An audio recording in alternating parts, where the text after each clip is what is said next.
The bus crashed. We're okay though, just shaken up. I don't remember being in any crash.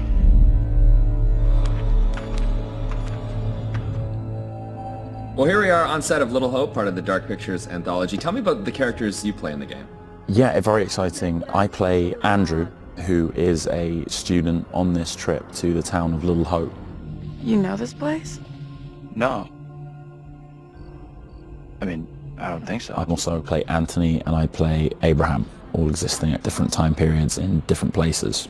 Is it tough to balance it all and to kind of jump back between these characters as you go through it? A little bit. I've had a lot of help along the way, and we've been able to, for the most part, separate the three different guys. We have an amazing accent coach on set at all times, so she keeps me in check and puts me on the right part of the map when I stray too far. Only the devil could create a demon who so resembles me. We do look alike, which I agree is pretty damn weird. How tough is it for you to separate that and balance it all?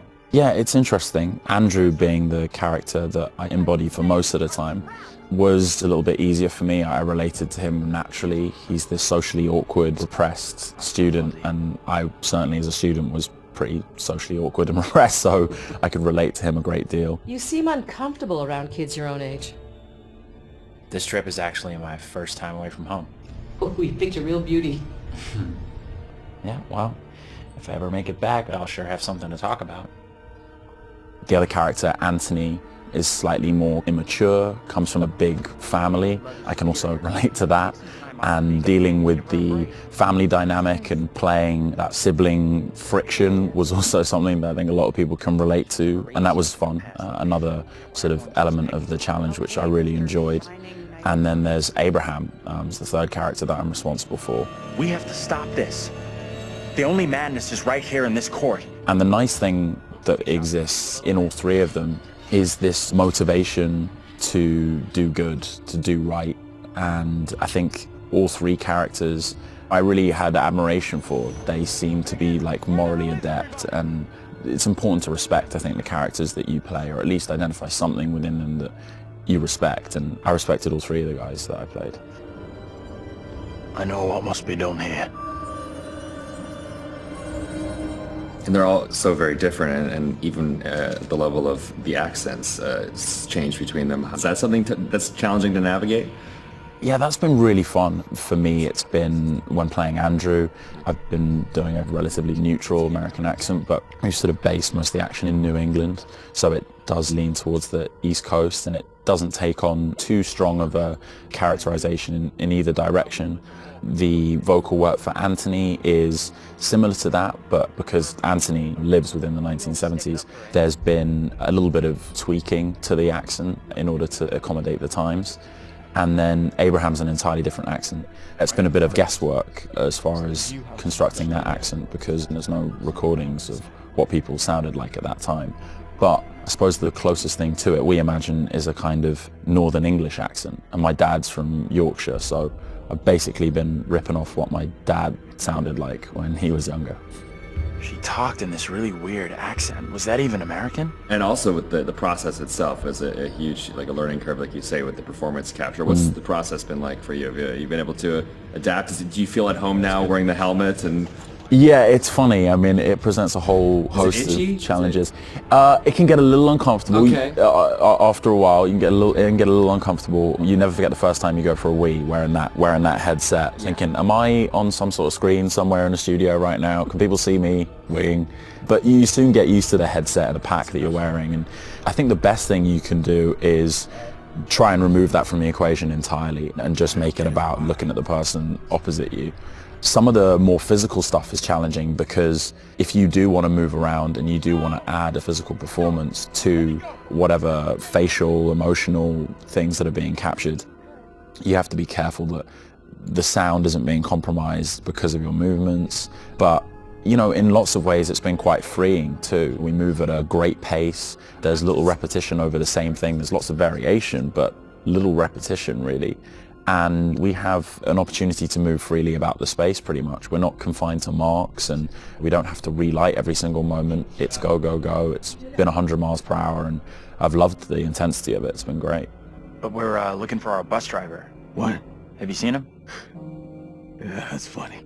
What's up with the fog outside? It's pretty weird. Sure is a thick one tonight. Actually, it's so thick it's stopping us from leaving.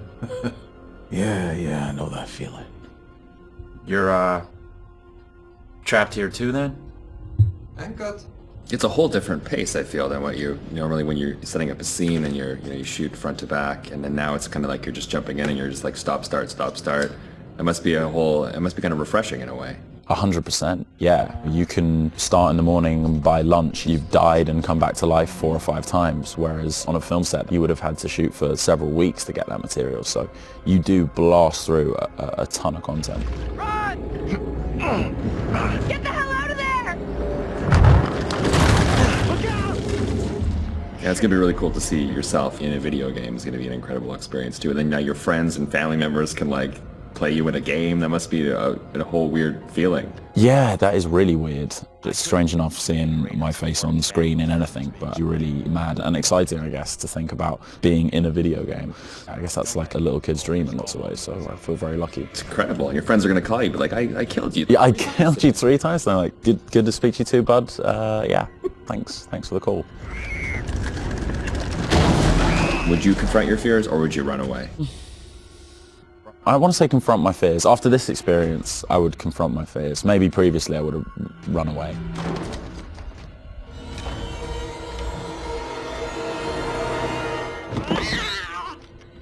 What kind of place is this? It's one of those things where what you think you'll do is different than what you probably actually do. In the moment, yeah, 100%. Oh, I would confront my fears, and then you're gone. Gone. Yeah. And lastly, would you explore on your own or in a group? In a group, I'd have to. One of the best things about this experience has just been the camaraderie that's developed amongst the cast, and over a short period of time shooting at this intensity, it's bonded us together really quickly, and I've loved being part of the team. A group of us in one room on this crazy journey together, so it's all about exploring as a team. I'm just gonna say it. This is exactly what goes down in horror movies. Well, plus than anything in the horror genre, we know what happens when you go off on your own, right? 100%. Don't Yet do they it. still do it. And they still do it. Let's Yeah. go check out that room over there. No, don't go check out that room. Nope. Don't go check out Or bring that someone with you. Oh, yeah, exactly. Yeah. There you go. All right, Will. Tanner, thanks Thanks a lot. Appreciate that. Thank you. Cheers.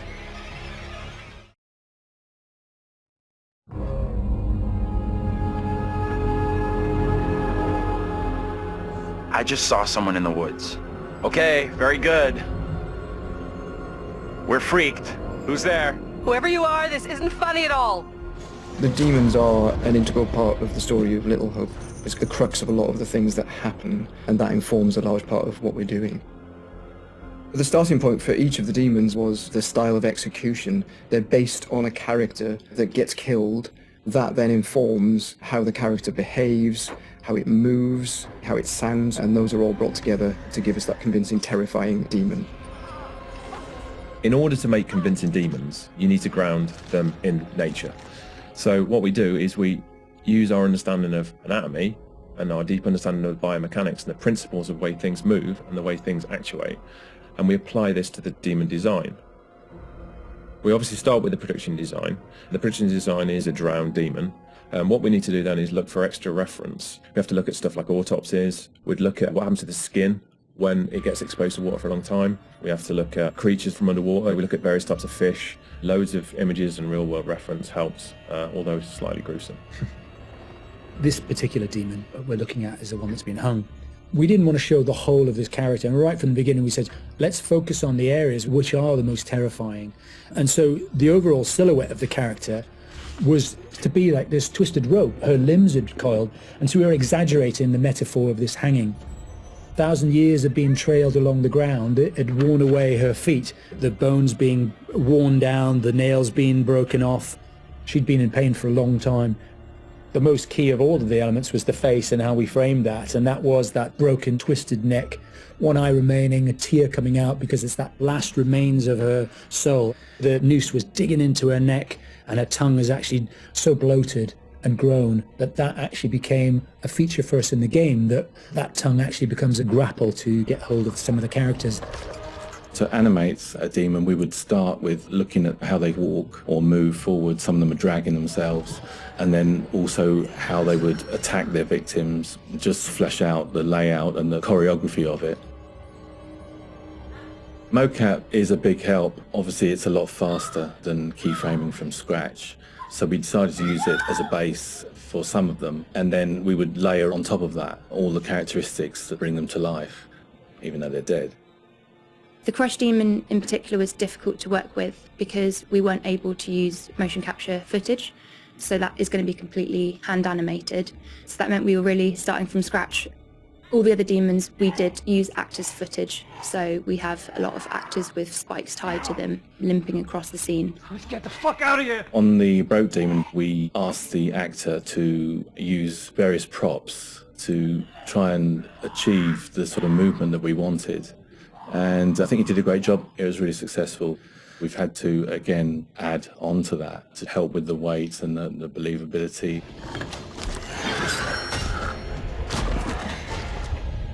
We take our initial cues for the sound of the demons from the visuals, and they look fantastic. But then we have to take the sound of the demons beyond the visuals to give them a really strong otherworldly presence. We need each of the demons to be individually recognizable whilst maintaining that uncomfortable unfamiliarity for the player. What is that thing? So at distance you might hear the chains clanking or the vocal screams. But when you get close up to the demons, you hear lots of detail, the cracking of skin, the creak of the chains, the breaths or the sound of the icky vomit. We really want the player to feel the breath through the sound of the demon on their face.